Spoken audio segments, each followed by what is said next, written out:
Hi, I'm Yolanda, and this is Speak On, the podcast that explores culture, society, and well-being. Today, I'm joined by a really good friend of mine. Steve Zacharanda is a journalist from Birmingham who has worked for local, national, and international media for over 20 years. He has a reputation for breaking the most amazing news stories.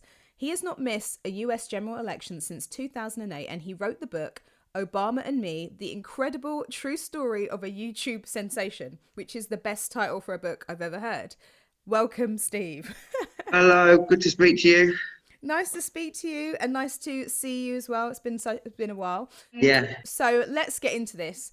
Right, how did you get involved in US politics? I've always been interested, but I think the person who got me involved would be Barack Obama.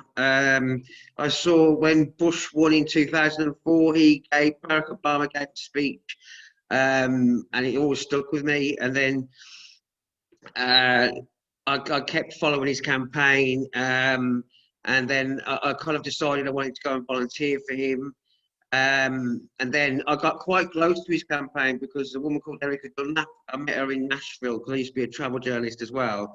She came over to London and I took her around the House of Commons and different other things. And her friend was quite high up, Nate Jenkins was quite high up in Obama's campaign.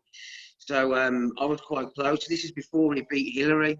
So this was this is before he even beat Hillary to become the Democratic candidate. So through that, and then I was doing some phone calls. You could phone people up on behalf of Obama. I was doing that volunteering, and then I decided to go over there and volunteer. So in 2008, I just basically decided to go over to Miami on my own and volunteer for him.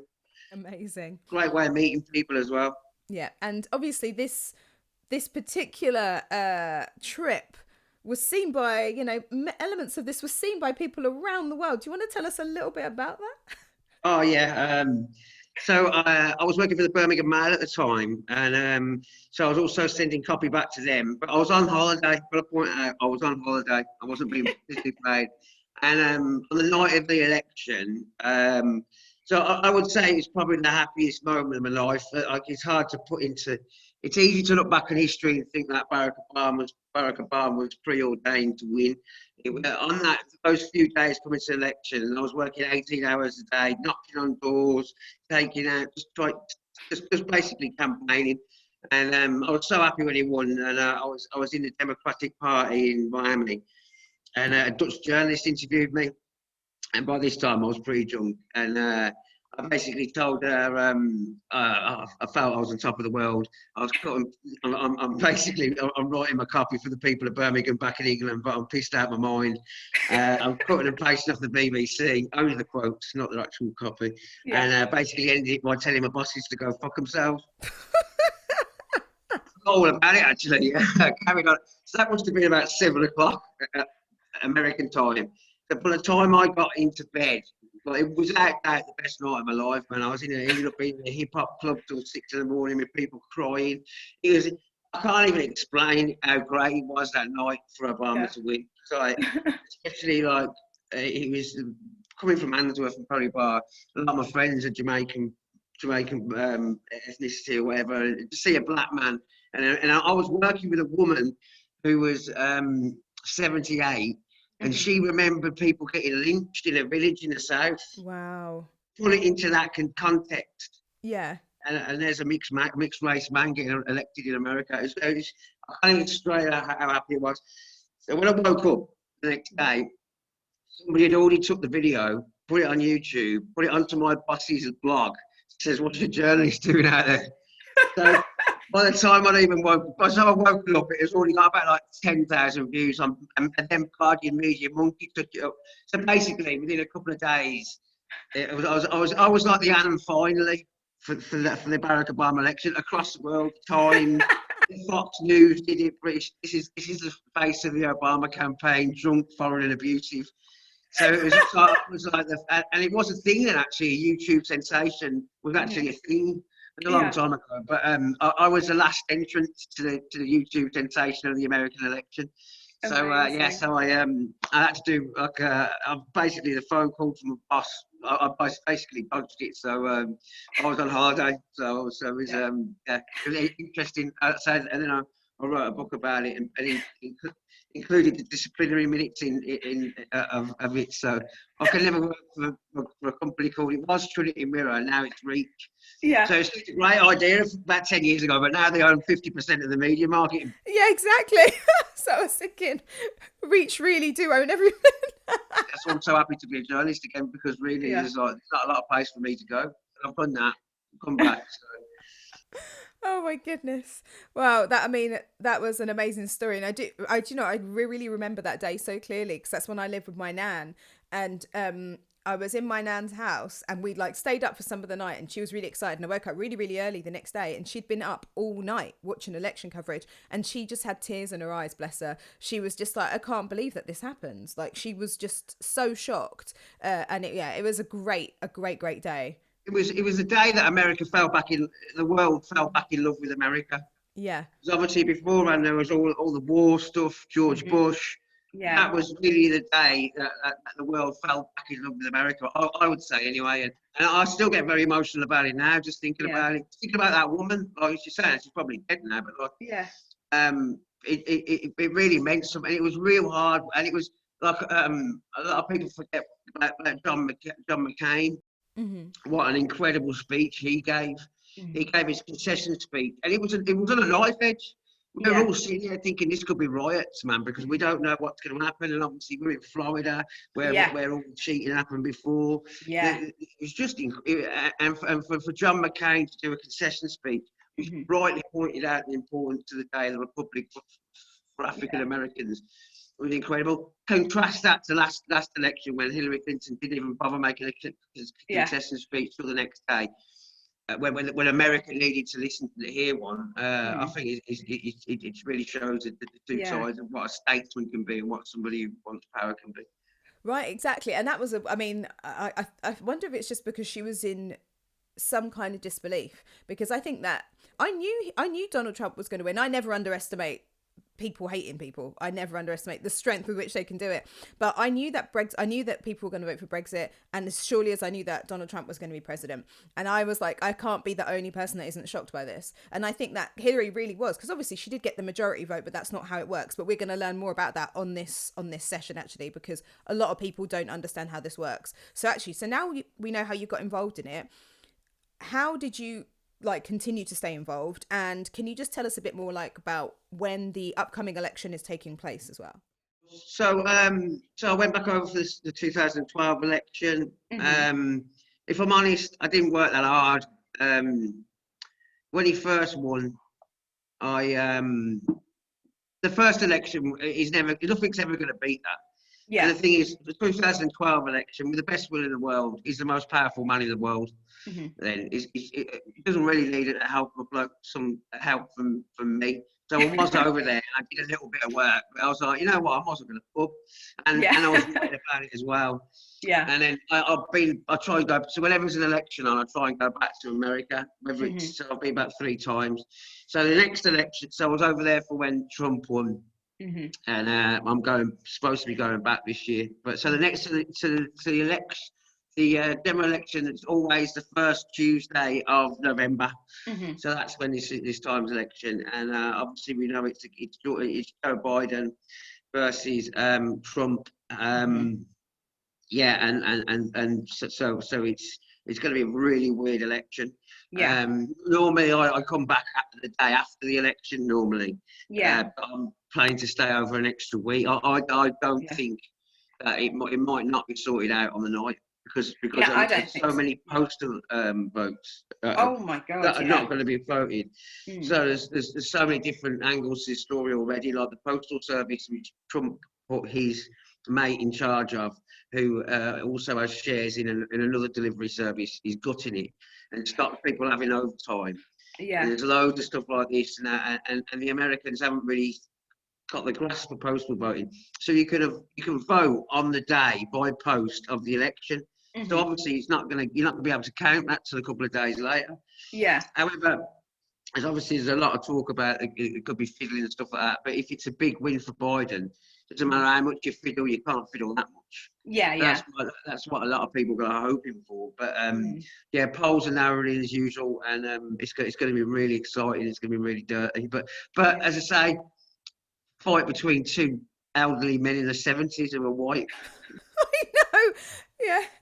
It's insane, isn't it? It's like have we progressed? No, not really. And it's like there's a comedian, Lacey Mosley. She does the podcast Scam Goddess, and she talked about something that went viral, Leg 2020, and she was saying the difference between voting for Trump and voting for Biden. She was trying to explain it to someone, and she was like, the way that marginalized communities vote is always like, who is going to kill me the least? It's never going to be like, are these people amazing? No, you always just have to vote with the person that's going to do maybe going to have the least disruption to your life and other people. And she said the difference between voting Trump and Biden is that Trump is okay with like the police and everyone else shooting people. Biden is like, can't we just shoot them in the leg? And said, if you vote for Trump, you're getting vote to get shot in the head or the heart. If you're voting for Biden, you're voting to get shot in the leg. The leg is better. Hashtag leg 2020. So, and I think that's kind of, over here, we hear so many things like, Biden is not the best, and nor is Trump. It's just like, but then Biden's not the best, but Trump is a fucking idiot. So Biden's pretty centrist. He could even probably run as a wet conservative over here. Yeah. Where Trump is just dangerous in a lot of ways. But I totally understand that he could win. And it's just like that. The last election with Hillary, I started off in New York, then went down to Charlotte, North Carolina, up to Pennsylvania, then through Baltimore, Maryland, and it was like the evil of two lessers. People just didn't like Hillary. They presumed Trump would lose. That's the thing, you see. Loads of people presumed Trump would lose. And don't forget, a really important statistic in American democracy, especially last election, was that it was only a 60% turnout. Yeah. So you got to think how many people. And when you're in America, especially if you're in a swing state, it is all encompassing. I mean, if you've got a phone here, that phone's going to ring, and it'll be a recorded thingy. If you turn the TV on, the adverts are incredible, and also don't forget you've got loads of other local races. Yeah. Your ballot is one of the most confusing things you've ever seen. Literally a 3-page ballot, and there'll be all these different other votes on there as well. But they do it considering it's supposed to be like the one that they call themselves like the great democracy. No one has done more worse things to their own democracy, whether it's gerrymandering their own borders and stuff like that, gerrymandering their own electoral stuff. And like as the electoral college set up at the start of the republic, basically to ensure that the big cities and the states with all the big populations didn't bulldoze the result. So they've got like a different, like each state has got a certain amount of points to do with their population. But obviously populations have changed. Look at a place like Phoenix in Arizona. In the last 30 years has added 1 million people near enough, or something like that. Or the amount of changes in American population, they've all stayed the same. So say Arizona gets 20, when it was what do you call it, invented 150 years ago, it's still got 20, even though now it's got a lot more population. Okay. So it's the only democracy in the world that doesn't do a straight vote. Yeah, it's really quite confusing. So actually, because you mentioned the electoral college, like, what is it? Because I know there are a lot of people that think it's garbage, and when someone explained it to me, I was like, what the fuck is this? So yeah, can you explain that? Yeah, so basically each state has got, there's 50 states. So instead of just being a straight vote of like everybody in the United States votes Trump or Biden, and then what happens? It's a bit like the constituencies in England. So you have to win so many constituencies to win the election. Well, normally you have to win. I think it's 358, is it, points? So each state get their own little points. So that's why suddenly if you imagine America, and the two sides down, there's two states down on the coast. They'll be mostly blue. They'll be Democratic. The ones in the middle will be red. And there's certain swing states. Florida's a swing state. Pennsylvania's a swing state. And now Michigan's a swing state, where it never used to be. And the reason I'm going to Texas for the election is that if Biden wins, it was the first time since 1976 that Texas goes blue. So I'm kind of gambling on the fact that Biden will win. Yeah. So if I'm there, there shouldn't be that many journalists going because of COVID and everything. So hopefully you'll be hearing my voice across all airwaves. Yeah, just wandering around in your PPE, like interviewing people. Yeah. Okay, so then with the electoral college as well, so it's like constituents, but then isn't there a thing where then they then vote on top of that? Is there like another layer of, No, or is it? If the voted, if your state's voted Yeah. for a certain way, it'll be unheard of. I mean, Okay, so it's never happened in the past then that someone's gone against the state. Okay, cool. All right then, interesting. Because obviously, if it was done on a straight vote, Hillary would have been. oh, she would have won by 3 million votes, yeah. Which is Yeah. wild, yeah. Okay. And Al Gore would have beaten George Bush as well in 2000. Yeah, my goodness, it's such a weird system. And okay, and if anyone was to like, if they wanted to update it or abolish it or whatever, was that have to be? Is that something you think that would ever be able to be done? Any change in America is almost impossible because everything you're going to need this president and you're going to need both houses to support it. It would be almost impossible, which is absolutely stupid. Which is a lot of the American system set up to stop something happening. So that's why it's kind of set up to stop someone like Donald Trump. Actually, fully enough. Yeah. So like, got all the checks and balances, like the Senate, the Congress. Yeah. Where it's set up, but also that means you can't really change a lot of stuff either. Yeah. The big thing, one of the big things is, I remember in New York, the day that Trump won, there was a woman in tears. It was the weirdest atmosphere ever because New York hates Trump. You mean like all the papers all saying everything. So the day he won, the day after was really weird. And a bloke, I kind of lived with him, and he just looked at me and just went Supreme Court, walked off. Yeah. Somebody, what a big governor, one of the ultimate powers in American life is a Supreme Court. It's very, very finely balanced. And the tragedy is that Obama had a pick. And then the Republicans managed to stop it until the election. You see Republicans fight dirty, and Democrats don't seem to be able to fight as dirty. So what happened? Trump ended up having the pick and picked the right winger. Now, the thing is with the election, but the amount of right-wing judges across all the different parts of America, that legal system that Trump has allowed. Will change America in its own way. Eh? So if he wins another 4 years, you've got to really start worrying about the Supreme Court. They've got one of the Supreme. I forgot her name. She's in her 80s. She's Ruth Bader Ginsburg. Yeah. RBG. Yeah. Everyone just presumed that the Democrats are going to win, and then because of that massive mistake or failure to fight dirty, you've now got something that you can't change. It's terrifying in a lot of ways. It is really terrifying because it definitely feels like we are in like what in the Hunger Games is happening here, and I feel like we're literally it just feels like it's at the beginning of that, doesn't it? And I know obviously we see things in microcosm here, so I you know what, actually, I don't know, I feel like it's about to burst into metaphorical flames, but I appreciate that we only ever see a microcosm. We're not seeing that everyday life is resumed in other places. But how close do you think it is to, I don't know, shit getting real? It depends how you class real, didn't you? You got to think like with all the violence in America at the moment. It's a tinderbox, but then again, America's not a country; it's a continent. It's that big. Yeah. If it's kicking off in Portland, that means nothing to somebody who lives in Texas. And also you got rolling news, which makes everything seem worse. So there's always something going on somewhere. But I don't know. It's a bit. I don't know.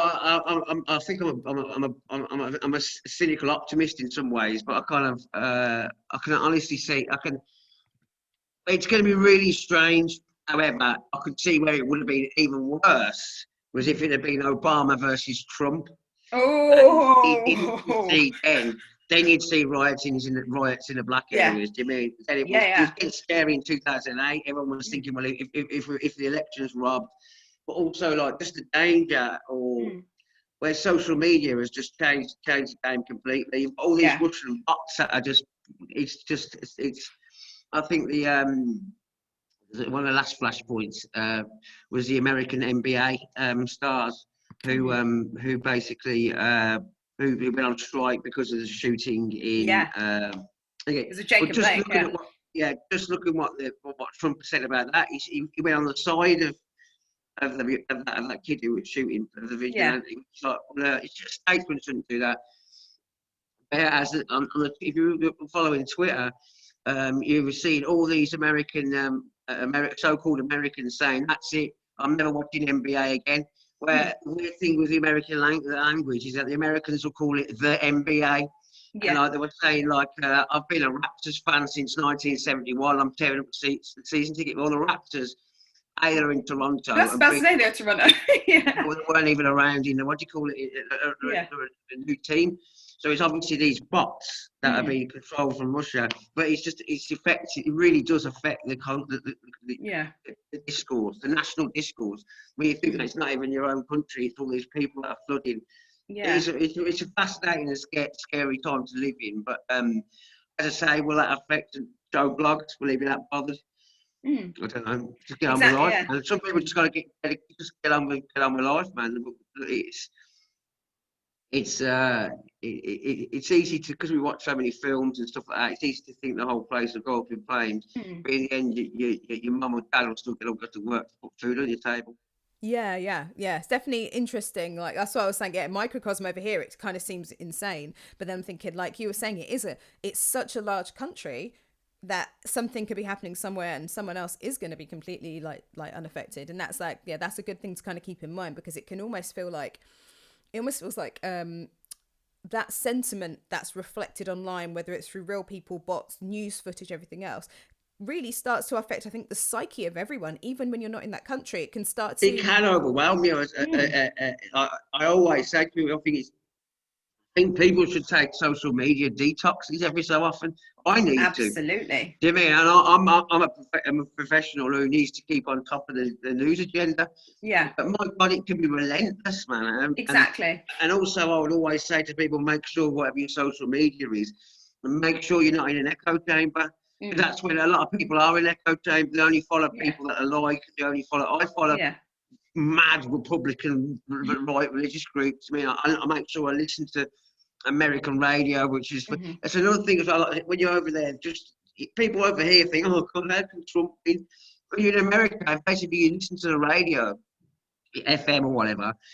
Most channels will have a Christian channel.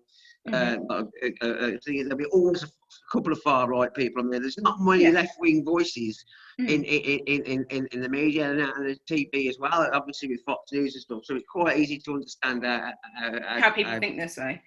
People think this way. You know what I mean? So that'd be my. But it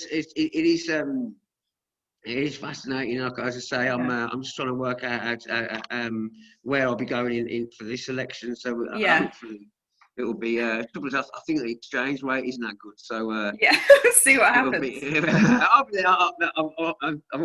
I haven't missed one. You know what I mean? So I'm in a better position I was now than when I went in 2008. So I've got a friend who comes with me now. So we kind of help each other out. So I'm really looking forward to it. But as I say, man, the debates are going to be great. But I really think they're really going to double down on Sloppy Joe. That Joe's too old. They're really going to go. Well, I've seen that, talking about being in echo chambers and detoxes, like on social media, again, because I have to engage with it for work.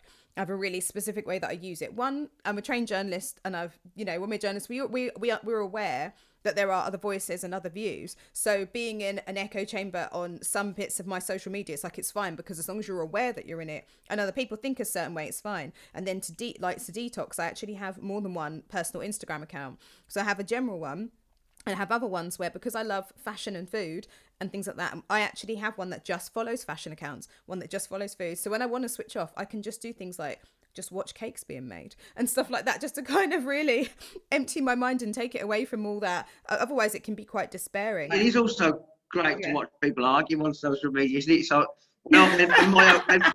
so if you I had to go through all the comments on the YouTube thing, and it was really funny when Fox did their piece about me, about drunk, foreign and abusive. And all these right-wing Americans were on the YouTube slagging me off and everything.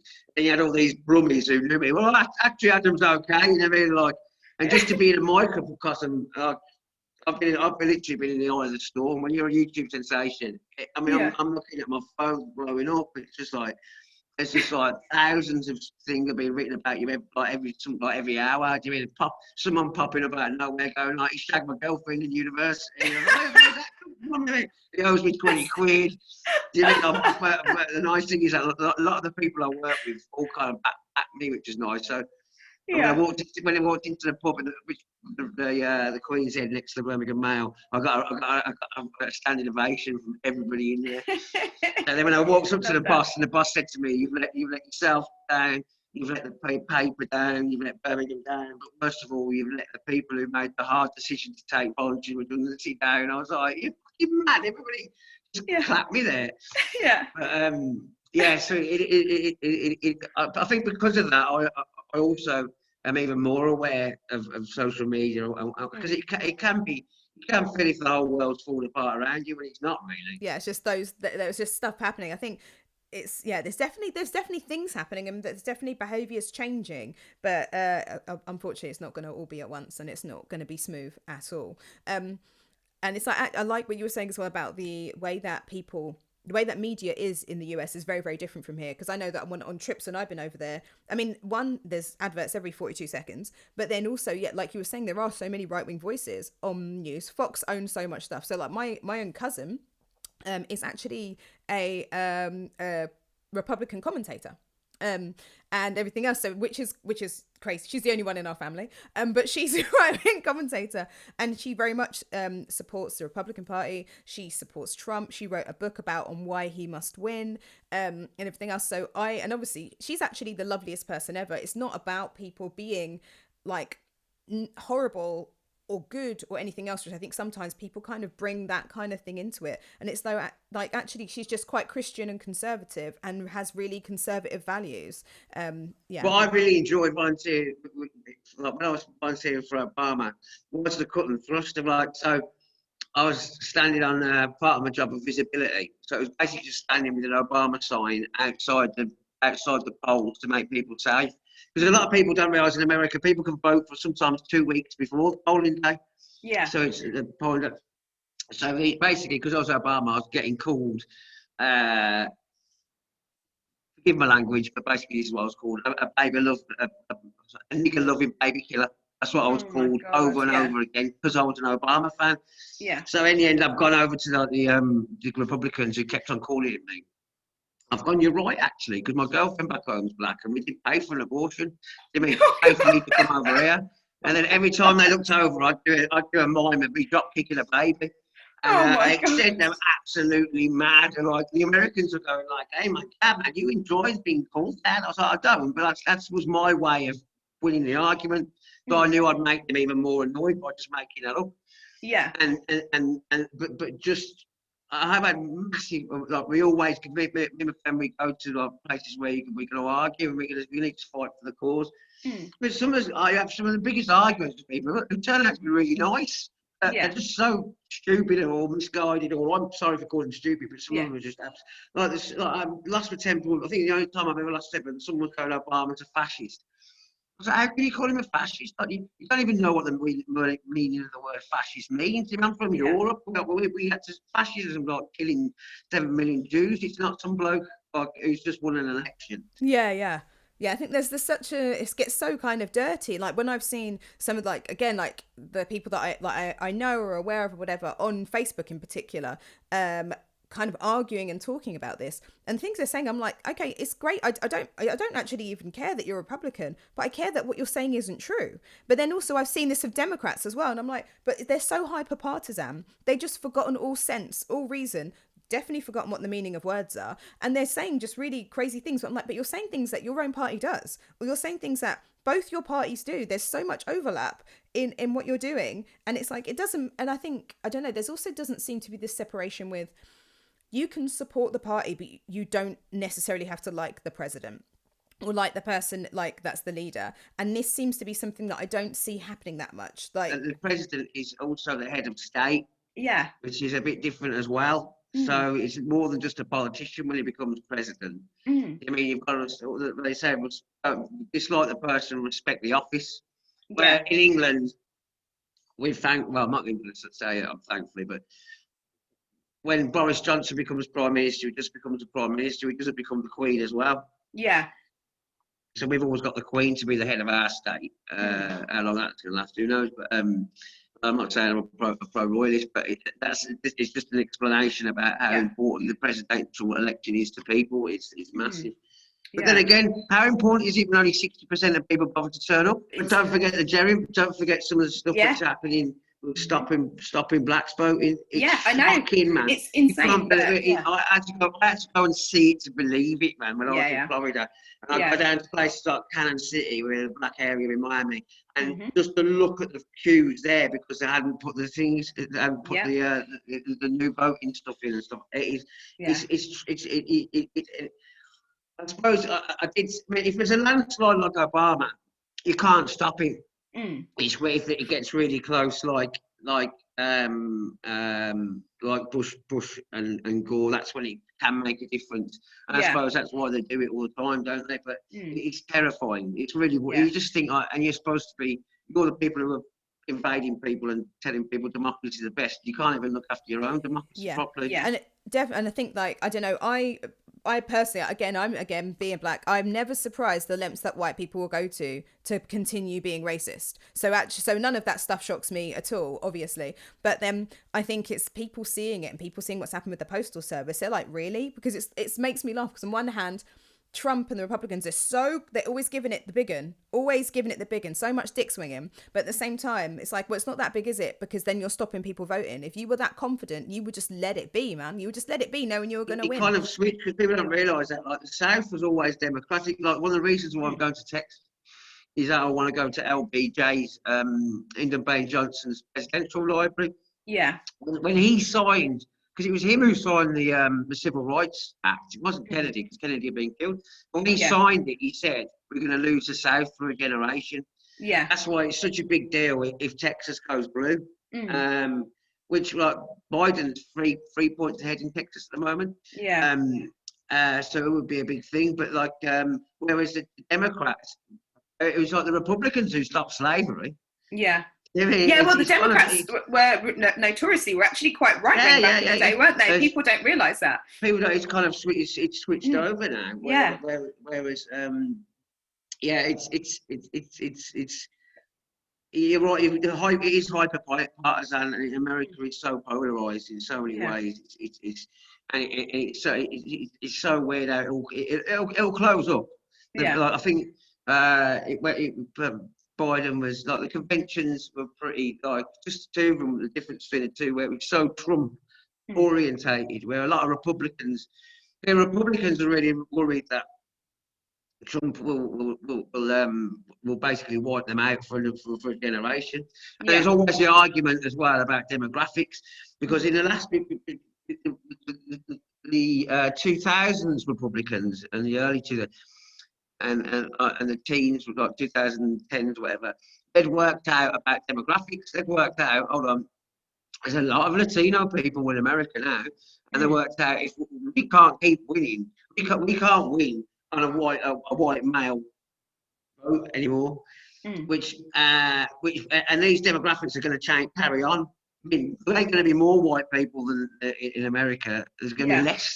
You just can't stop birth rates. You can't stop Latino. I mean, that's just the way it is. Yeah. So it was really interesting. The Republicans had really tried to make an effort of getting Latino, black, and all these candidates. And Trump's just basically put a wrecking ball behind that. Yeah, because before they were really going on the conservative Christian values for a really long time there. That's what they were staunchly doing. But then I don't understand still how he became the leader of the party, because I was like, surely you should television, because of television. Insane. Because it's like, if basically they looked the moment for a second, the moment they put him on TV, the ratings went straight. You wouldn't normally have all the Republican caucuses on TV. But they realised he was like a stand-up comedian. He's like a stand-up comedian. So people were watching it. So that's why he was entertaining, and he was up against some horrible people or whatever. But it kind of a self-fulfilling prophecy,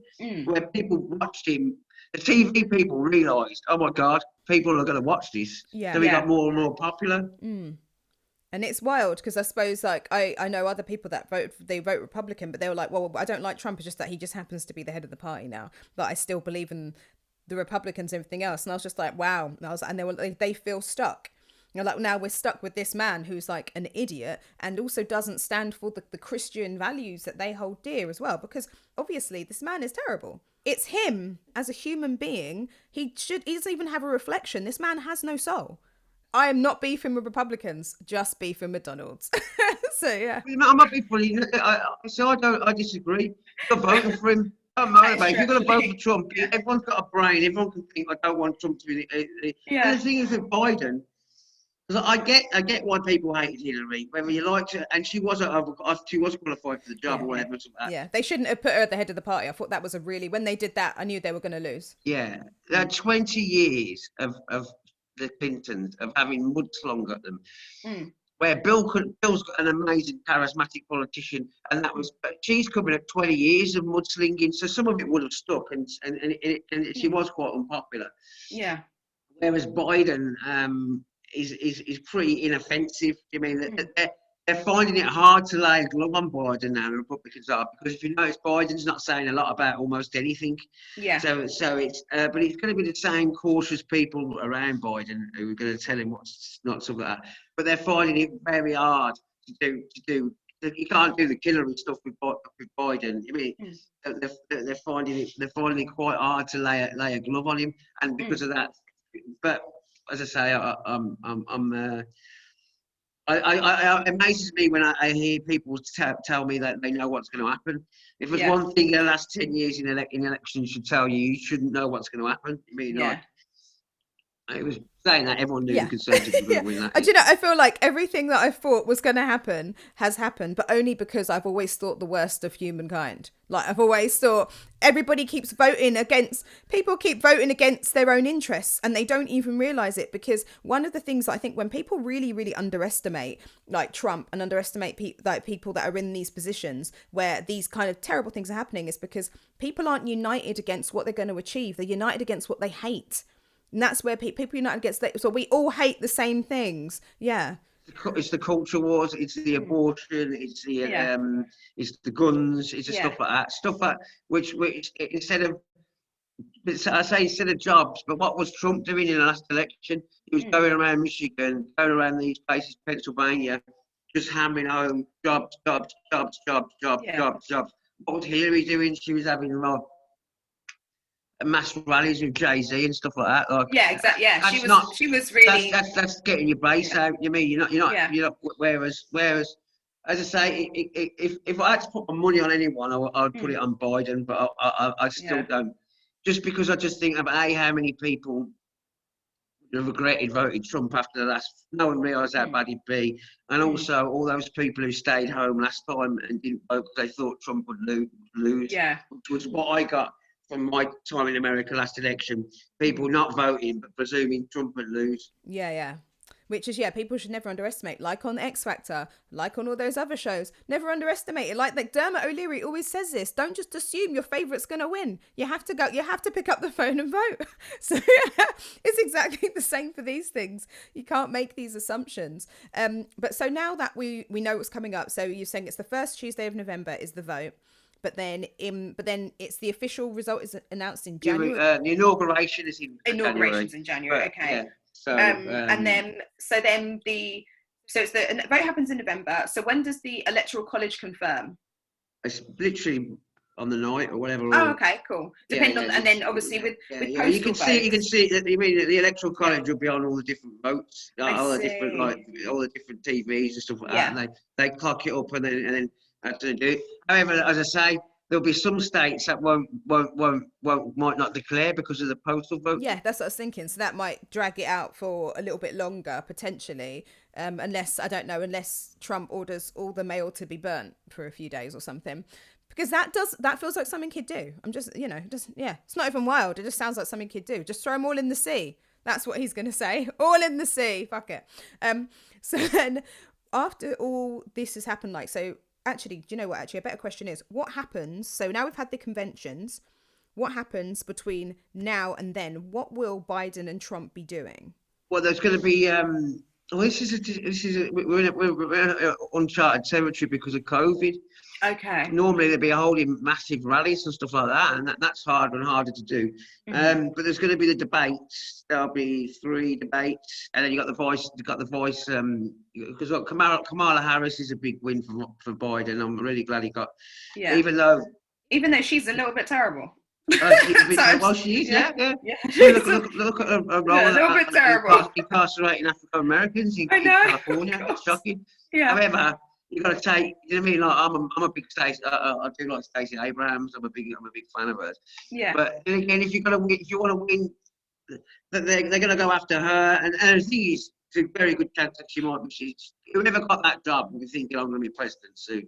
Yeah. Without a shadow of a doubt, because she's going to be. Because obviously Biden's no way he's going to do another term. He could drop down dead in office. I mean, and how old is he? You're talking about people who are in the late 70s. Yeah, yeah. It's a real. When John McCain stood and picked, I forgot her name now. The woman from Alaska. Sarah Palin. Sarah Palin. Yeah. Because of his age, it really was an issue. It's a one heartbeat from the presidency. Yeah. So and the thing is, Mike Pence is a complete crazy. That man is an actual lunatic. Yeah, and no one talks about how crazy he is. Interesting fact about Mike Pence is that he went to college. He was at the same college at the same time as Woody Harrelson. Really? Yeah. That's so insane. That's so random. Woody Harrelson for vice president. I'd be happy with that. He'd do such a good job. But, oh my goodness. Yeah, people always forget about Mike Pence and just oh my God. Yeah, Trump can never die in office because the world isn't ready for presidents. No, he's full on president. Straight after abortion, he would straight. Oh my God. And it's like, but why? Just calm down. I don't understand the stance. I get where people come from a religious standpoint, but the fact that Republicans pin so much on it is wild, considering so many of them are paying for their children's abortions and the abortions of their mistresses. But anyway, so what fresh hell awaits us if Biden or Trump get in? Yeah, well, it's the same as same fresh hell for any politico after an election. Yeah, it's not going to be another one for 4 years. What are we going to do till then? Yeah. Oh my God, I don't know. Get ready to start repping your district in the games. Me and my friend John were going to volunteer for a dog warden once. In America, it's literally they elect a dog warden. They can go and volunteer for a dog. Just knock on the door and say, "I'm from England. Can we knock some doors? We want you to win dog warden of Orange County in Nashville or whatever." Or so there's always an election to go to in America if you're bored. There's so many elections when people something. Always an election to go to. My goodness. So, do you think Trump could win? Yes, of course I do. Yeah. I do. Yeah, of course he could. Yeah. Oh, it's not wild. It's not. It's the But yes, of course he could win. Mm-hmm. But I just think that he won't. Just because of he would have put. I just think all those people who didn't vote last time might vote this time to get him out. Yeah, if they can. I don't think he would have put anything to ruin it. I don't think he would have gained any votes for his time in presidency. Okay, whereas the anti-Trump mob, he should have lost some. I mean, you already hear people saying, "I can't believe I voted for Trump" and stuff like that. And all the people who stayed home. So that's why I don't think he could win. However, who knows what can happen between now and. Do you think that because obviously there's so much ongoing press, like the 24-hour news cycle helps no one. Yeah. But so much ongoing press about everything, like from protesters. And basically, it's just protesters against protesters and all sorts of crazy things happening. Do you think that is going to help galvanize Trump? It's weird, actually, because the main thing is still top of the American voters' priorities is COVID. Yeah. That's still top of and so you'd think he's going to lose loads of votes because of that. He's very unpopular for what happened with COVID. Yeah. Law and order, that's why he's been trying to switch it. You would think normally Republicans do well on law and order. Yeah. However, I don't think that will be enough of a big enough issue to swing it for him. Mm. Especially as Okay. people can see that he's been goading people and stuff like that. I don't think it will. Yeah. I might be wrong. And do you think that because, like we were talking before about the kind of separation of the head of the party from the party, etc., do you think people will vote Republican because then there'll be enough Republicans behind the scene, like kind of helping move the Republican agenda along? Or is Trump's interference too much? Do you think they'd have to switch sides or step back from voting? I think a lot will step back from voting because he's offended so many different people and so many people. You mean, yeah. I don't know. As I say, you're talking about a continent. A lot of people are different. I mean, I'm sure a lot of the red states will stay red. I mean, it won't be a landslide. Yeah. So you're still going to get millions and tens of millions of people voting for Trump because they haven't really got a lot of places to go, have they? I mean, yeah, that's where do true. you go? Yeah. If you're a Republican, well, it's only ever a 2-horse race, isn't it? So it's always a case of a lot of the time. That's why Obama was so mad, so great because he was so positive and it was you're voting for hope. I mean, that's why it's such an amazing win. Where a lot of time it is people just holding the nose and voting. I mean, they don't like either. It's a least worst case scenario, as you said earlier. Yeah. Okay. And do you think, okay, like in a, I don't know if this would happen because it would just be comical. If Trump lost, do you think he'd just refuse to leave the White House? Be like, no, I don't believe it. Not going. I can easily see him not conceding until for a long time. Holding out until it's blatantly obvious. But then again, he'll have a lot of people who will just come to him and say, give up, I mean, stop. But I really don't. I'd be surprised if he concedes. There'll be enough places where the postal votes and that will give him a chance not to concede. But then again, there's a massive argument that he never wanted to be president anyway. Yeah. He never actually wanted to be president. He only wanted to do it for his Q rating, for his publicity, for everything. He was as shocked as anybody when he won. That's why Milana was so shocked as well, because she didn't think he'd win. Oh, so. She didn't sign up for any of this, but Melania. No, she didn't sign up for any of this. But then this is what you get, hun. Yeah. So there's an argument he didn't want to win. There's a big argument. There's a lot of people who believe that he couldn't believe it when he won. Yeah. So there's that argument as well. Oh dear. Well, I mean, her speech. I mean, I loved Michelle Obama's speech; was amazing, and Melania's was interesting. He might concede quicker than anyone knows. Oh, thank God for that. I'm outside the job. Do you mean? Yeah. You just never know what's going to happen with him. I fully don't understand that man's psyche. No, you can't. Well, he's just narcissistic, like all about himself, isn't it? So. My God. Imagine having a penis that small that's what you choose to do. Not to offend anyone with a natural micro penis, sorry.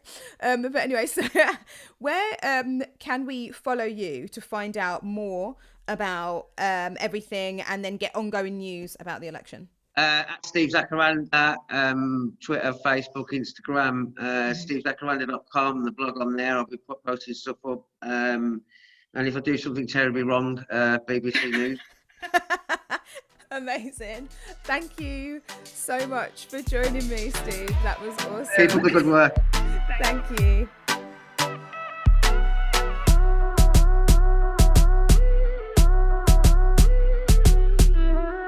Thank you for listening to Speak On. Make sure you like, subscribe, and share with your friends, family, co-workers, strangers in the street. To find out more about us, including our upcoming events, head over to Instagram, instagram.com/speakon_. Bye.